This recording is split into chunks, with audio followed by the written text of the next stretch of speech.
lis un passage de 1 Thessaloniciens, chapitre 3. On va lire ça ensemble, vous allez me suivre. C'est notre passage ce matin.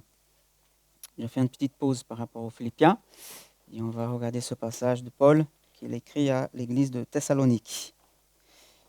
Voilà ce que dit la parole. C'est pourquoi, n'y-t-on non plus, nous avons jugé bon de rester seuls à Athènes. Et vous avons envoyé notre frère Timothée, serviteur de Dieu et notre collaborateur, dans l'évangile de Christ, pour vous affermir et vous encourager dans la foi, afin que personne ne soit ébranlé au milieu des difficultés présentes. En effet, vous le savez vous-même, c'est à cela que nous sommes destinés. De fait, lorsque nous étions chez vous, nous vous annoncions d'avance que nous allions connaître la persécution, et c'est ce qui est arrivé, comme vous le savez. Voilà pourquoi, n'y-t-on non plus. Je l'ai envoyé pour m'informer votre foi, c'est-à-dire Timothée, dans la crainte que le tentateur ne vous ait tenté et que nous n'ayons travaillé pour rien. Amen. Là, c'est peut-être un passage un peu flou, mais on va regarder qu'est-ce que Paul veut dire. Il a dit à cette église et qu'est-ce que ça veut dire pour nous aujourd'hui, en tant qu'église ici au Sable d'Olonne, en France. Vous savez que dimanche dernier, vous qui étiez là, on a parlé de cette vocation que Dieu nous donne, la principale vocation qui c'était à vivre de manière digne l'évangile de Christ ici dans cette terre. Et le dernier point qu'on a vu, c'était par rapport à la souffrance. Et en fait, ce passage de 1 Thessaloniciens, il parle de souffrance, de connaître la persécution, connaître l'affliction, les souffrances. C'est vrai que je vous avoue que le contenu du message ce matin, il n'attire pas les foules. Parce que si on pose la question aux experts en marketing religieux, ils vont dire qu'il faut éviter ce genre de message si vous voulez faire croître votre église de manière spectaculaire ou rapide. Les experts vont dire plutôt donner des messages qui mettent l'accent sur la réussite personnelle et les bénédictions. Dire aux gens que Dieu les aidera à réaliser leurs rêves. Faites en sorte que les gens se sentent spécieux et valorisés. Évitez surtout les sujets controversés comme le péché, l'enfer, le coût élevé du discipulat. Mais en fait, on voit qu'il y a plein de gens qui font ça. Et cette approche-là, c'est simplement un faux évangile. Un évangile qui est centré sur l'homme plutôt que sur Dieu. Un évangile qui flatte la chair, qui minimise la gravité du péché et transforme Dieu en une machine de bénédiction. Qu'on vient avec notre petite pièce, et voilà, on choisit avec un bouton, et ça sort quelque chose. Comme un Dieu qui est là pour servir notre intérêt. Une telle stratégie, mes amis, peut remplir les églises. Si on ne parle pas de péché, que de la bénédiction, mais elle produit des croyants immatures, infantiles, et puis encore, ils passent à côté du salut. Ça risque. Et Jésus, quand on lit ses paroles, il n'a jamais dit « Suivez-moi et je vous donnerai une vie prospère et confortable ». Je ne sais pas si vous avez dit ça, mais à moi, non. En réalité, qu'est-ce qu'il a dit? Il a dit à ses disciples déjà, dans le monde, vous aurez des afflictions. Mais prenez courage. J'ai vaincu le monde, il a dit. Et dans notre passage d'aujourd'hui, dans 1 Thessaloniciens, l'apôtre Paul confirme cette réalité. Il dit clairement que la souffrance et l'affliction font partie de la vie chrétienne. C'est notre destin. Ah non, Joël, je ne veux pas entendre ça aujourd'hui, surtout en ce moment. Ce qu'on voit, ce qui se passe dans le monde, quoi, et aussi dans ma vie. Voilà que le thème que je propose aujourd'hui, c'est la souffrance comme vocation divine. Ah, oui, vocation comme... La souffrance comme vocation divine. Mais pourquoi tu veux parler de ça, Joël? Parce que je veux, mes amis, que vous soyez des chrétiens solides, des croyants inébranlables, en sachant qu'est-ce que c'est vraiment la vie avec Dieu. Quel est le coût? pour suivre Jésus. On n'est pas dans un monde tout rose, on sait bien, on est d'accord, mais on est avec lui, celui qui a vaincu le monde. Et d'une certaine manière, mes amis, quand on parle de vocation, ce mot-là signifie appeler à. Quand on entend vocation, j'ai la vocation d'être médecin, j'ai vocation d'être, vendeur ou commercial ou autre. C'est appeler à. Et d'une certaine manière, les êtres humains, tous, sont appelés à souffrir et à mourir. Telle est l'inévitable réalité de vivre dans ce monde-là, un monde déchu, sous le joug de péché. C'est déjà la réponse, si on veut donner une réponse aux gens, pourquoi il y a tant de souffrance, c'est parce que nous sommes dans un monde déchu, qui a été abîmé par le péché. Quel péché? Nos péchés, les humains. Il y a un petit livre que je viens d'acquérir, qui a comme titre « Découvrir un sens à sa vie ». Ça a été écrit par Viktor Frankl, un médecin juif qui a survécu à un camp de concentration nazi. Il a écrit ceci: « Si la vie a un sens, il faut qu'il y ait un sens à la souffrance. La souffrance, comme le destin et la mort, fait partie de la vie. La souffrance et la mort, la vie humaine, sans la souffrance et la mort, la vie humaine demeure incomplète. » Ça fait partie de la vie, dit-il. Et pour le chrétien, la souffrance a un sens bien précis. Ce n'est pas pour rien, ce n'est pas par hasard qu'on souffre en tant que chrétien. La souffrance chrétienne sert au dessein de Dieu et à sa gloire. Réfléchis déjà à tout ça. Ma souffrance sert au dessein de Dieu et à sa gloire. Même si, sur le coup, on ne comprend pas toutes les raisons de nos épreuves, nous devons faire confiance, mes amis, bien sûr, à Dieu et rester fermes en nous souvenant souvent ce que Jésus avait dit aux disciples. Prenez courage. J'ai vaincu le monde. J'ai vaincu le monde pour vous. Et je suis avec vous. C'est vrai que cela ne peut pas être étrange si nous disons que nos souffrances sont pour la gloire de Dieu, mais c'est essentiel pour bien comprendre quel est le véritable cheminement d'un disciple de Jésus. Oui, notre souffrance, c'est pour la gloire de Dieu. Et bien sûr, c'est tout à fait normal, voire naturel, qu'on veut se passer de la souffrance. On a une aversion de la souffrance. On ne veut pas la douleur, on ne veut pas les épreuves. C'est tout à fait normal. Cependant, mes amis, si nous méprisons le Seigneur qui permet notre souffrance, et si nous n'avons pas une vision biblique de la souffrance, alors, qu'est-ce qui peut nous arriver? Nous devenons une proie facile du diable. Parce qu'on laisse la porte ouverte. On baisse les âmes et le diable en profite.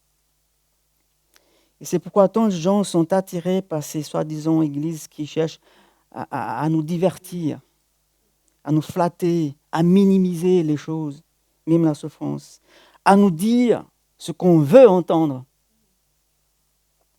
Ils exploitent la peur de la souffrance chez les gens. Ils leur font des vaines promesses en disant, voilà, vous avez le pouvoir, vous avez être guéri, vous avez la prospérité. Même si Dieu peut nous donner tout ça. Mais ce sont précisément ces tentations-là que Satan a utilisées contre Jésus dans le désert. Et bien évidemment, on connaît l'histoire, que Jésus savait que la couronne de la gloire ne s'obtiendrait qu'en acceptant la croix comme souffrance. Voilà qui est le premier point que je veux développer avec vous ce matin, c'est que la souffrance est inévitable. On ne peut pas échapper à la souffrance. Si elle est inévitable, la question à se poser est pourquoi souffrir sans un but, sans un sens ou pour rien? Il est vrai que les gens ne vont pas venir ici dans cette église, affluer dans cette église pour entendre parler qu'on va souffrir. Mais c'est précisément ce message que Paul a prêché aux Thessaloniciens. Alors, s'il a prêché pour eux, c'est pour nous aussi aujourd'hui. Que s'est-il passé dans la ville de Thessalonique à ces moments-là? Pourquoi Paul parle de ça? Si vous lisez tout le livre, vous allez voir qu'il y a eu une persécution féroce dans cette ville, dans cette église-là. Et Paul a été chassé de la ville à un moment donné, bien qu'il ait tenté plusieurs fois de revenir, mais il a été empêché par le diable et aussi par les adversaires de l'évangile. Mais lisons, par exemple, ce que nous lisons dans le verset 1 et 2, il nous dit que Paul a envoyé Timothée à l'église de Thessalonique pour les affermir et les exhorter dans la foi. Pour faire quoi? Afin qu'elles ne soient pas ébranlées par les afflictions, par les souffrances, par le problème. Et puis à la fin du verset 3, il dit, vous le savez vous-même, c'est à cela que nous sommes destinés.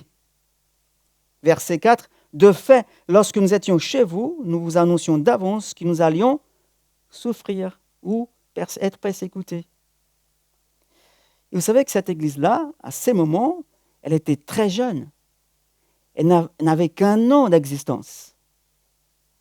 Et Paul commence déjà à parler de souffrance. À une église jeune, des chrétiens tout jeunes, des jeunes nouveaux, voilà. Et Paul ne les a pas protégés de cette information-là. Il n'a pas minimisé le problème. Il a donné vraiment quelle est la réalité de la vie avec Jésus. Il n'arrêtait pas de leur dire, voilà, que les afflictions vont arriver. Les afflictions vont arriver. Préparez-vous. Soyez fermes devant le Seigneur. Et le mot affliction, mes amis, dans la racine latine, signifie littéralement frapper, abattu ou abattre. Mais en grec, ici traduit, porte l'idée d'une forte pression, compression. On est comprimé. Et dans Matthieu 7, verset 13, Jésus nous dit, entrez par la porte étroite. En effet, large est la porte, et spacieux le chemin menant à la perdition. Il y en a beaucoup qui entrent par là, mais étroite est la porte. Resserrez le chemin menant à la vie. Il y en a peu qui les trouvent. Et quand on entend la porte étroite, le chemin, voilà, et là, j'en imagine souvent cette porte qui mène à la vie comme un sentier étroit, une route qu'il faut emprunter.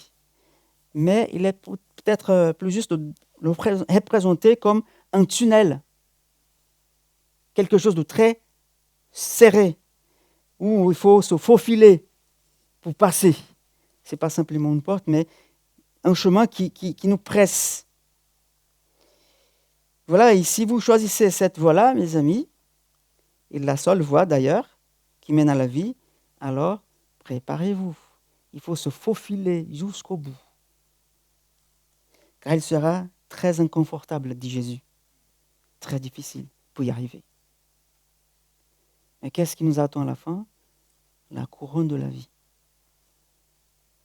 Oui, c'est vrai, Jésus a fait déjà son sacrifice. Je n'ai pas besoin de me sacrifier. Mais ce n'est pas ça qu'il dit. Il dit que le chemin sera difficile. Il y aura d'affliction, de difficultés. Mais tournez bon. Et je pense que le christianisme moderne, ainsi comme le christianisme, on va dire, de tradition, a lamentablement échoué à enseigner vraiment le véritable prix à payer pour suivre Jésus. Ah oui, il est mon copain, c'est cool d'être chrétien. Rappelons-nous les paroles de Jésus dans Luc 9. Si quelqu'un veut être mon disciple, qu'est-ce qu'il doit faire? Renoncer à lui-même. Et qu'il charge sa croix et qu'il la porte chaque jour. Chaque jour. Porter sa croix ne suffit pas simplement supporter certains ennuis de la vie qu'on trouve. Encore moins simplement comme un accessoire de mode, qu'on met sous le cou, autour du cou, dans la voiture, ou un autre collant sur la voiture. Mais vous savez qu'est-ce que signifiait la croix au 1er siècle, sous l'Empire romain? Elle ne signifiait qu'une seule chose, la mort. Alors si vous portez une croix autour du cou, ça c'est la mort qui vous portez. Elle est vide, alléluia. Le tombeau aussi. Oui, mais au 1er siècle, la croix, c'était un symbole de mort. Et la mort la plus atroce qui soit. Seuls, à l'époque, les criminels les plus odieux étaient condamnés à la crucifixion. Et ce que Jésus exige donc de nous tous, nous qui voulons le suivre, il dit, abonnez-vous à... Voilà, c'est l'abandon total de leur vie. Abandonnez-vous. Abandonnez-vous, votre vie. Voilà, c'est l'abandon total de la vie. Il s'agit d'un appel radical jusqu'à la mort. Jusqu'à la mort. Comme si vous deviez vivre chaque jour comme si vous allez mourir. Et pour lui. Et si vous pensez qu'il en demande trop, portez la croix parce que c'est jusqu'à la mort que je dois y aller. Ceux qui ne sont pas encore mariés, vous ne devriez pas vous marier. Pourquoi, Joël? Parce que si vous venez me voir pour une préparation au baptême, ça risque que je vais vous demander, plutôt au mari, je lui dirai, est-ce que tu aimes cette femme que tu veux épouser? Qu'est-ce qu'il va dire? Ah bah oui, bien sûr que je l'aime. Et puis après, je demanderai, eh bien, est-ce que tu seras prêt à mourir pour elle? Peut-être qu'il va dire oui, il va réfléchir un peu. J'espère bien qu'il va dire oui tout de suite. Oui, je suis prêt parce que je l'aime. Voilà, le véritable amour est une question de sacrifice et de loyauté. Vous, les jeunes hommes qui veulent se marier, voilà, est-ce que vous êtes prêts à mourir pour votre épouse? Et aujourd'hui, vous, mariés, est-ce que vous êtes toujours prêts à donner votre vie pour votre épouse, à mourir pour elle? C'est ces gens d'amour que Jésus nous demande ici, de porter la croix jusqu'à la mort, mourir pour lui, et mourir aussi pour son épouse, parce que c'est ça qu'il demande au mari. Aimez vos épouses comme j'ai aimé l'Église. Et les femmes, respectez vos maris dans la soumission du Christ. Bon, bref, encore dans son livre, Viktor Frankl, qui a dit ceci. Ceux qui ont vécu dans les camps de concentration se souviennent de ces prisonniers qui allaient de baraque en baraque consoler leurs semblables, leur offrant les derniers morceaux de pain qui leur restaient. Mais il s'agissait de cas rares, ceci nous apporte la preuve qu'on peut tout enlever à un homme exempté une chose, la dernière des libertés humaines, celle de décider de sa conduite, quelles que soient les circonstances dans lesquelles il se trouve. Il dit encore, il nous fallait prendre des décisions sans arrêt chaque jour, des décisions qui déterminaient si nous allions nous soumettre ou non à des autorités qui menaçaient de supprimer notre individualité et notre liberté spirituelle, qui déterminaient si nous allions devenir ou non le jouet des circonstances pour devenir le prisonnier idéal. Lui, il a constaté que ce que devenait le prisonnier était le résultat d'une décision intérieure et non celui des circonstances auxquelles il était soumis.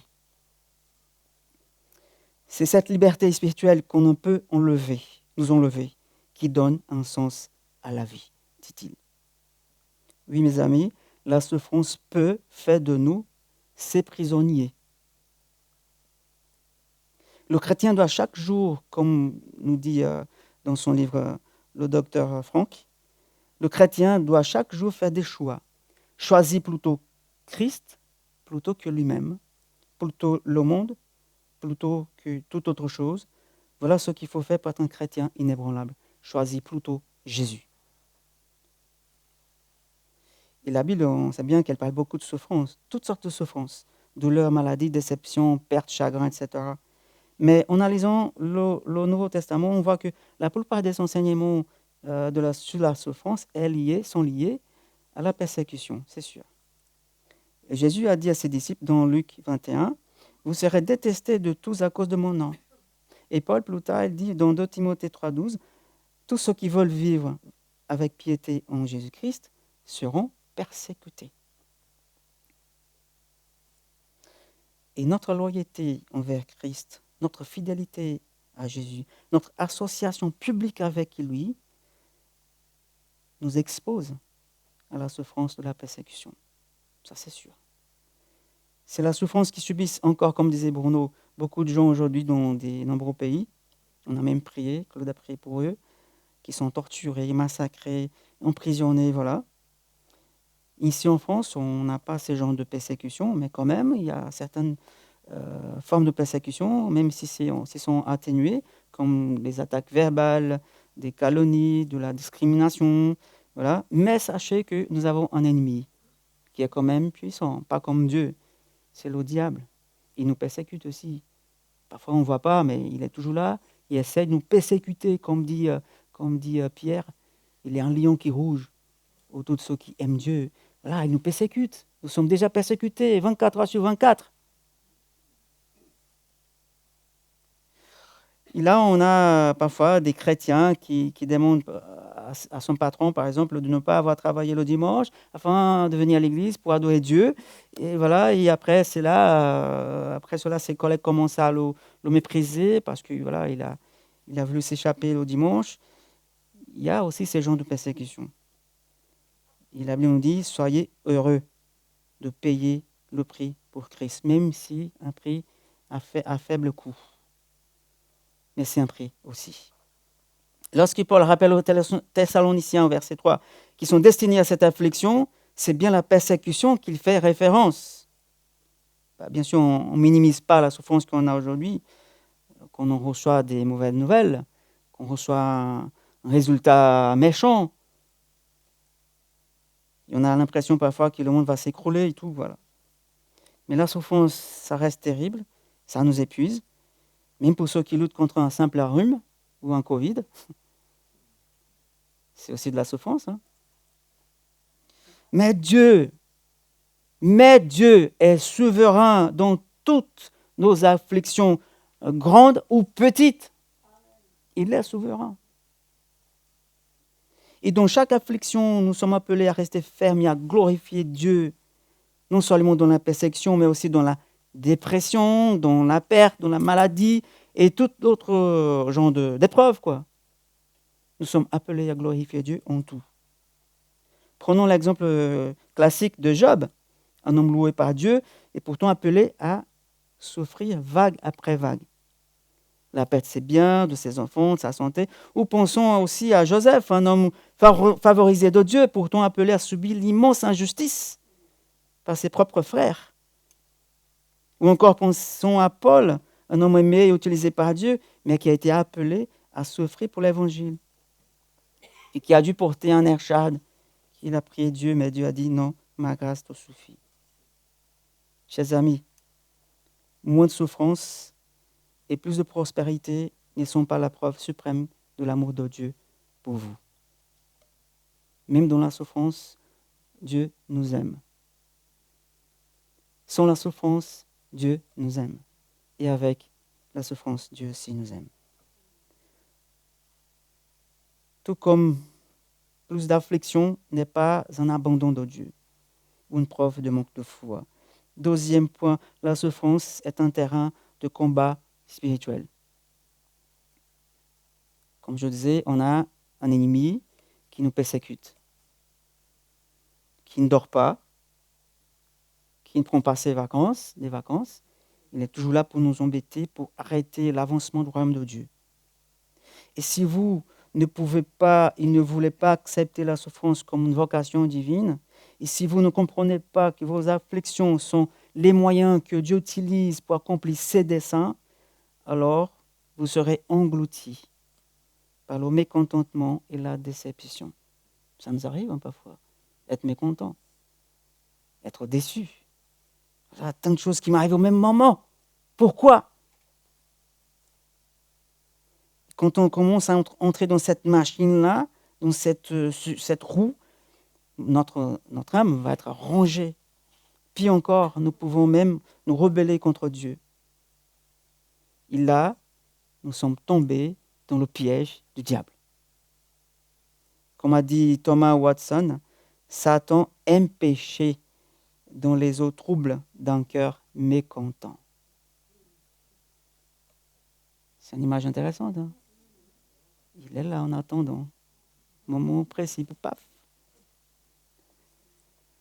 C'était précisément la préoccupation pastorale de Paul pour les Thessaloniciens. Au verset 5, il dit « Voilà pourquoi, dit-on non plus, j'ai envoyé Timothée pour m'informer de votre foi, dans la crainte que le tentateur ne vous ait tenté et que nous n'ayons travaillé pour rien. » Écoutez, mes amis, Satan utilise la souffrance comme une âme contre vous, contre nous. Il en profite quand nous sommes par terre pour donner encore un coup de pied. Bah oui, c'est ça qu'il aime. On rigole, mais c'est sérieux quand même.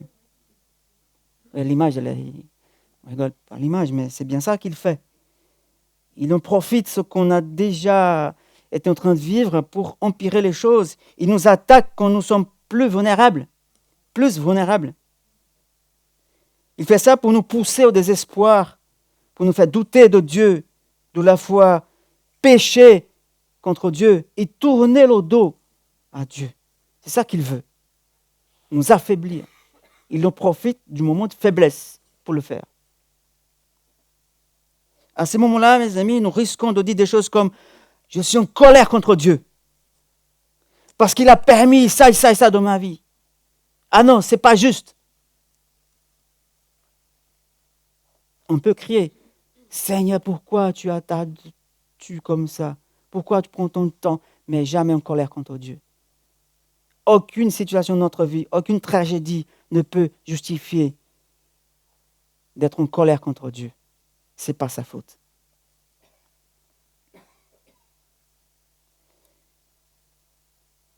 En fait, ce que nous avons donné à Dieu, c'est nous, en fait, qui avons donné à Dieu plus de raisons d'être en colère contre nous, et pas l'inverse.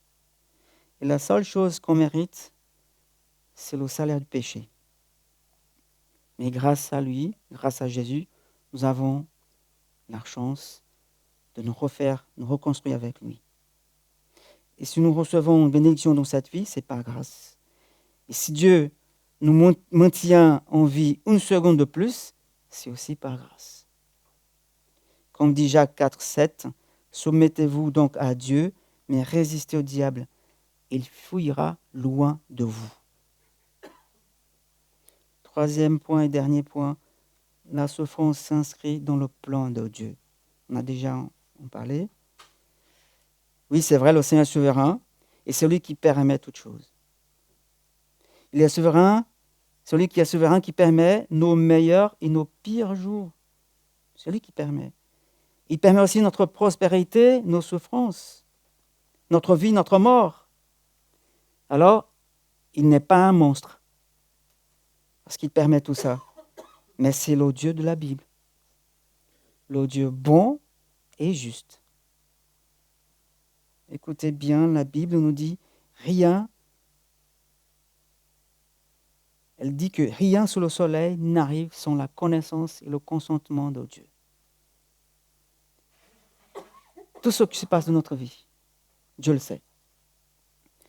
Dieu, il œuvre en toutes choses pour son infinie sainte et sainte sagesse, pour notre bien, pour manifester sa gloire. Toujours dans le cas de Job, Satan a dû demander à Dieu la permission de l'affliger. Et quand Dieu a dit oui, Satan, je pense qu'il a pensé qu'il pourrait détruire la foi de Job, mais c'était au contraire. La foi de Job a été fortifiée, raffinée, préservée, et la puissance et la gloire de Dieu se sont manifestées. Dans le cas de Joseph, qui a subi une grande injustice de la part de ses frères, pourtant Dieu l'a transformé en bien. Et c'est grâce aux épreuves que Joseph a dû subir que l'Égypte et les Israélites ont été sauvés de la famine à travers la souffrance de Joseph. Quant à Paul, si Satan était l'instrument de tourment dans sa vie, c'est finalement Dieu, en fait, qui lui a permis d'attraverser, de recevoir l'écharde. Et Dieu a dit, j'enlève pas parce que ça va servir à mon dessein, à savoir maintenir Paul humble et entièrement dépendant de la grâce infinie de Dieu. Et sachant tout ça, l'expérience que Paul a eue, il pouvait dire aux Romains, dans le chapitre 5, nous sommes fiers même de nos détresses, sachant que la détresse produit la persévérance, la victoire dans l'épreuve, et la victoire dans l'épreuve, l'espérance. Amen. Frères et sœurs, parfois Dieu permet ce qu'il déteste pour accomplir ce qu'il aime. Dieu, il utilise la souffrance pour nous sanctifier, fortifier et raffiner notre foi et manifester sa gloire. Dans tous les cas, nous sommes des canaux de la gloire de Dieu qui va être manifestée dans ce monde. Même malheureusement, on peut dire ça, à travers ma souffrance, mes afflictions. Je ne sais pas si c'est votre cas aujourd'hui, que vous êtes dans cette attente en disant « Dieu, où es-tu » Mais l'évangile de Jésus nous rappelle que Dieu est toujours présent, si proche. Il connaît parfaitement notre douleur et notre souffrance. Parce que nous n'adorons pas un Dieu, mes amis, qui siège confortablement sur un trône, qui regarde tout ce qui se passe dans la terre, il s'en fiche. Non, ce n'est pas ce Dieu-là qu'on adore. Ce n'est pas ce Dieu-là qui voit la souffrance de ses enfants, qui ne fait rien. Nous ne servons pas un Dieu insensible à nos afflictions. Non, il connaît tout, il connaît nos douleurs. Encore un témoignage dans ce petit livre que je viens de dire, comme cette jeune femme qui a été couchée dans un lit, dans le camp de concentration. Elle savait qu'il ne restait que peu de temps à vivre. Et sur son lit, elle était sereine, a dit le docteur, et joyeuse. Lorsqu'ils échangeaient, il parlait avec elle. Elle a dit, « Je suis reconnaissante à mon destin de m'avoir porté un si grand coup. » a dit la jeune femme. « Dans ma vie passée, dit-elle, j'étais choyée et j'attachais trop peu d'importance aux choses spirituelles. » Et là, elle pointe son petit doigt à travers la fenêtre et elle a dit, « Cet arbre-là,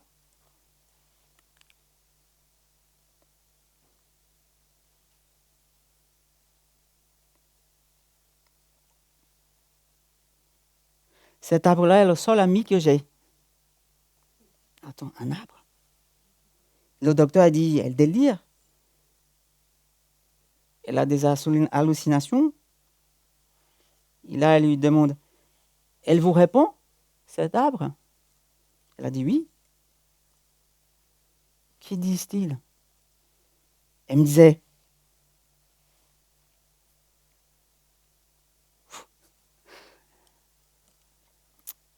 je suis là, je suis avec toi, je suis la vie éternelle. Un arbre ne va pas parler comme ça, hein? On sait bien. Mais qu'est-ce que cette histoire me parle? Qu'est-ce qu'elle me dit? Dieu est toujours là, à mes côtés. Cela montre, mes amis, que Dieu peut tout faire pour nous parler, pour nous montrer son visage. Ce n'est pas qu'on va sortir d'ici et chercher un arbre, hein, c'est pas ça. Mais dans cette expérience, cette jeune fille qui était mourante, qu'elle a même confessé, merci pour ce grand coup, c'est-à-dire être dans un camp de concentration. Parce que ma vie passée, je ne faisais rien, j'ai profité de la vie. Comme elle a dit, j'étais choyée, j'étais gâtée, mais je ne donnais pas d'importance aux choses spirituelles. Et maintenant, je le vois.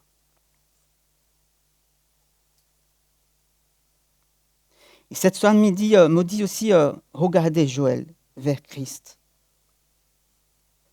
Parce que nous servons un Dieu incarné, qui est venu ici. L'Évangile révèle que Dieu lui-même est descendu ici. Il est entré dans la souffrance de ce monde. Il se fait chair. Il s'est baissé. Il est venu comme un nourrisson sans défense, humilié. Alors considérons, mes amis, le grand sacrifice du Fils de Dieu qui a quitté son trône de gloire pour s'humilier en tant qu'homme. Mais il descend encore plus bas, du haut du ciel jusqu'à la croix, et de la croix jusqu'au tombeau. Christ, mes amis, est littéralement né pour souffrir et mourir, comme on a chanté un homme de douleur. voués à la souffrance. Et comme dit Ésaïe 53, on connaît bien ce passage, pourtant, ce sont nos souffrances qu'il a portées, c'est de nos douleurs qu'il s'est chargé. Et nous l'avons considéré comme puni, frappé par Dieu et humilié. Mais lui, il était blessé à cause de nos transgressions, brisé à cause de nos fautes. La punition qui nous donne la paix est tombée sur lui. Et c'est par ses blessures que nous sommes guéris.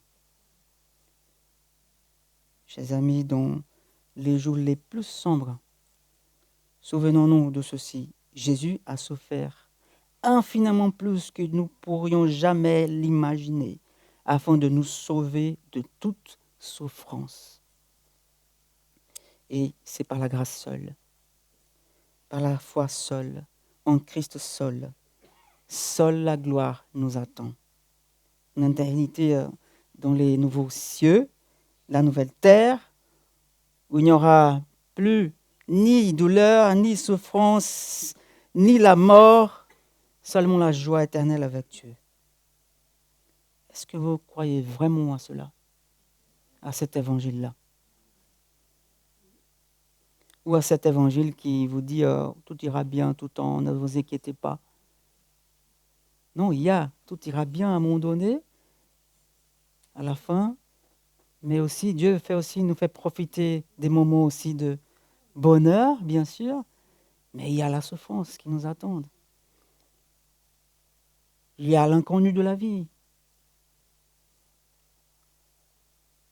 Si c'est cet évangile-là qui est dans votre vie, il deviendra la réalité, la vérité qui vous guidera. Et vous allez pouvoir dire comme l'apôtre Paul dans Corinthiens 4, 17, en effet, et là vous pouvez dire à la première personne, en effet, mes légères difficultés du moment présent produisent pour moi, au-delà de toute mesure, un poids éternel de gloire. Mes légères difficultés vont produire pour moi quelque chose qui, mon cerveau ne peut pas concevoir. Ça dépasse. Chère Église, considérons, oui, la souffrance comme notre vocation divine. Mais n'oublions jamais que la raison pour laquelle nous pouvons persévérer et résister, c'est parce que Christ a vaincu le monde.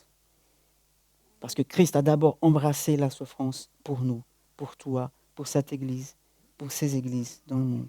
Cherchons à glorifier le Christ dans nos souffrances, car nous souffrons pour lui, par lui et avec lui, pour la gloire de Dieu.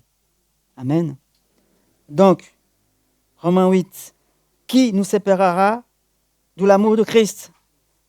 Serait-ce la détresse, l'angoisse, la persécution, la faim, le dénuement, le danger ou l'épée? Au contraire. Dans tout cela, nous sommes plus que vainqueurs, grâce à celui qui nous a aimés. Amen.